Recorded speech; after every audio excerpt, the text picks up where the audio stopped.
Good afternoon, friends. I trust that we are all okay this afternoon. It's been a while, but we thank God anyway for His grace that He has kept us until today. And today we are looking at Genesis chapter 25, and we are talking about the death of Abraham. And we will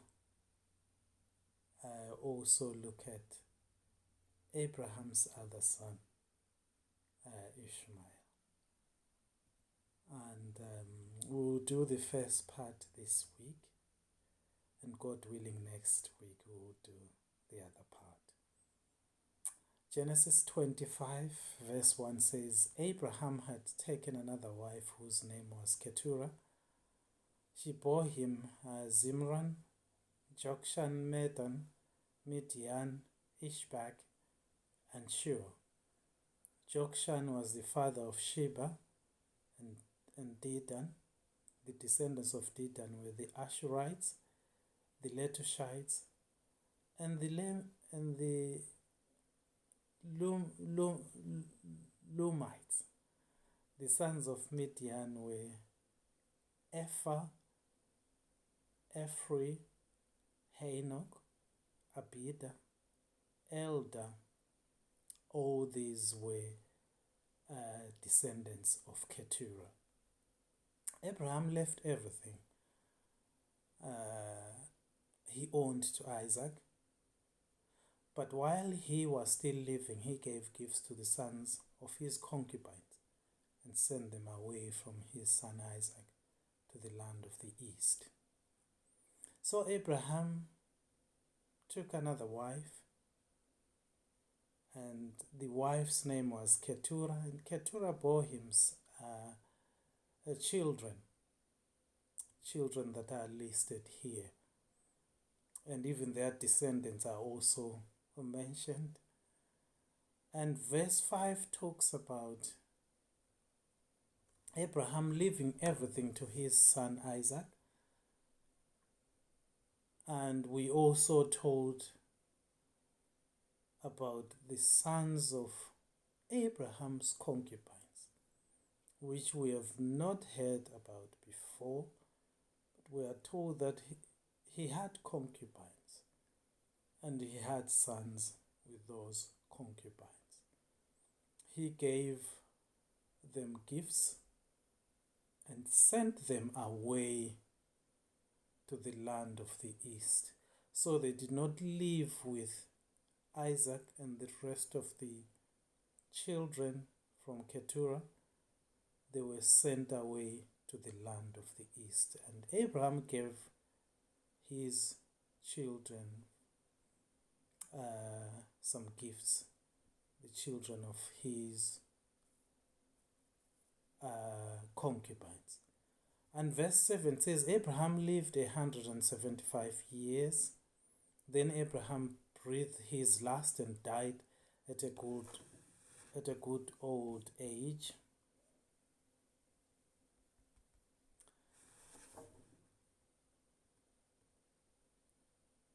An old man full of years, and he was gathered to his people. His sons Isaac, Ishmael buried him in the cave of Machpelah near Mamre in the field of Ephron, son of Zohar the Hittite, the field Abraham had bought from the Hittites. There Abraham was buried with his wife Sarah. After Abraham's death, God blessed his son, who then lived near Beer-lahai-roi. So from verse 7, we are told of the number of years that Abraham lived, 175 years, and he died at that good old age. He was full of years, and he was gathered to his people.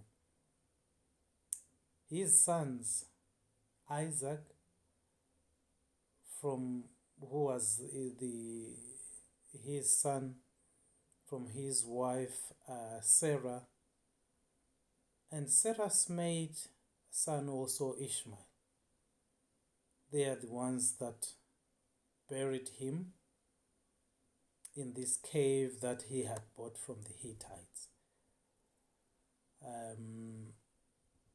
He was buried with his wife Sarah. And verse 11 says that after Abraham's death, God blessed his son Isaac. Isaac was blessed by God also.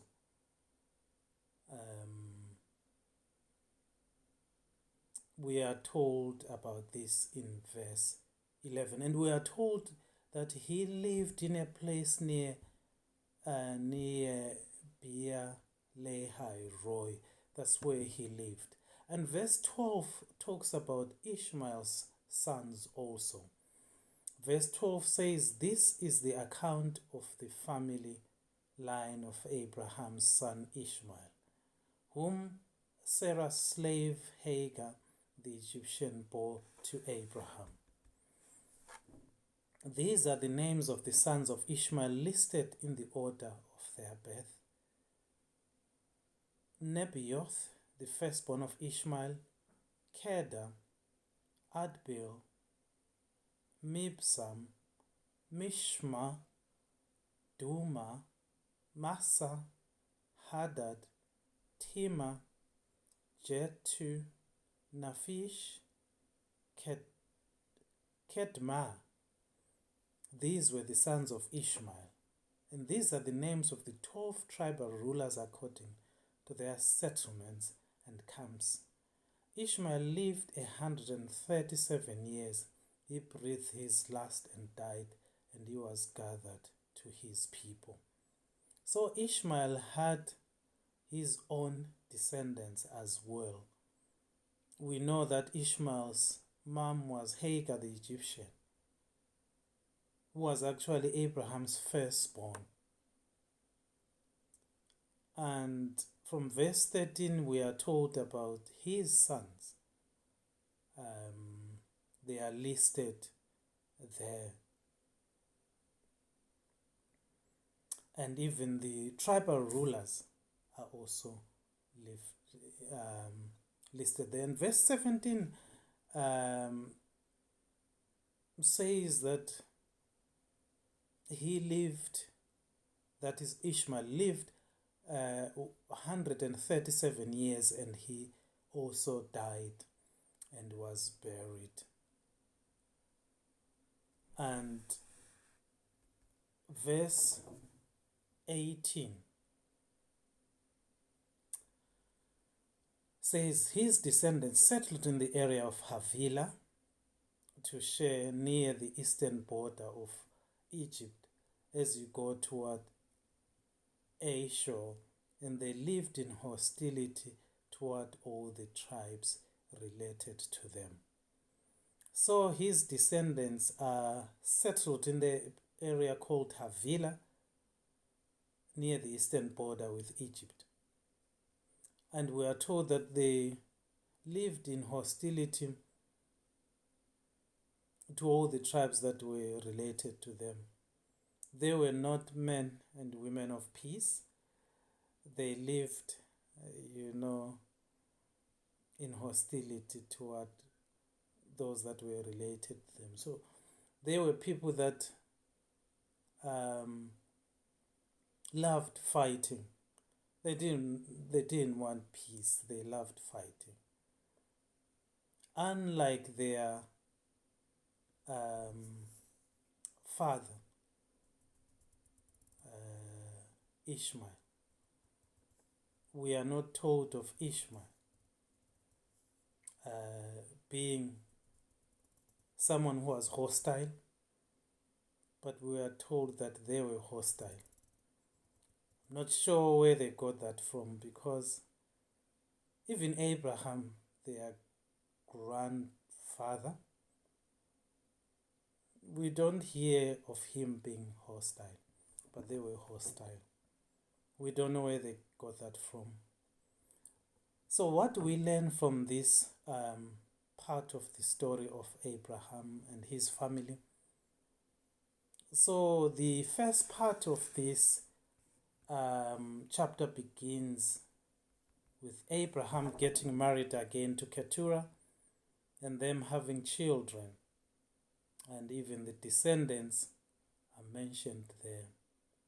So we see that God's blessing is still active in Abraham's life. Before that, we know that his wife Sarah was barren, but God blessed him with Isaac. And now when Sarah had died, when Abraham remarried, God blessed him with even more children. So God's blessings were still upon his life, because God had said to him he was going to bless him and he was going to be the father of many nations. And God blessed him even when he married Keturah. What do we learn from this? When God has pronounced a blessing on us, as long as we obey him, God will always bless us. So let's learn from Abraham's story that the blessings that God gives us, he will not withdraw them as long as we remain faithful, as long as we remain obedient, doing his will. God will bless us abundantly. He blesses Abraham. And we are told that he died at a good old age. He was full of years. This shows us that God blessed him, blessed Abraham abundantly, because he was faithful. Abraham loved God. Abraham obeyed God. And he was blessed abundantly. And the latter part of this part of chapter 25 talks about his son Ishmael. He had his descendants also, and we are told that he lived many years, also 137.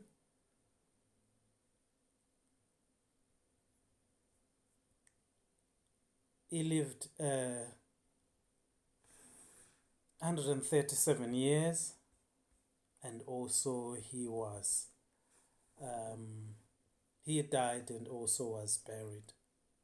We are not told much about Ishmael, but we are told a little bit about his descendants, that they lived in hostility toward all the tribes related to them, which wasn't a good thing that they were doing. Abraham had not left them this legacy. And even Ishmael, we are not told that he was someone who was hostile to people. I don't know where they got this from. But Abraham was a man that obeyed God. If only they had learned from him, they wouldn't have lived the way that they lived. Sometimes children will do things that parents have not done. They will learn some things from around them, from the environment, that are not necessarily what their parents have taught them. This explains that what influences children is not only the home environment, but the outside environment also influences them. My prayer and my desire for us is that we obey God all the time. God is faithful and he will keep his promises if we keep our side of the bargain. If we obey him, God will bless us. I don't know what you want God to bless you with. I encourage you to be faithful I encourage you to obey him. I encourage you to trust him and stay faithful to him. He promises that he will bless you, just like Abraham, who was blessed because of his obedience and faithfulness. May God bless you also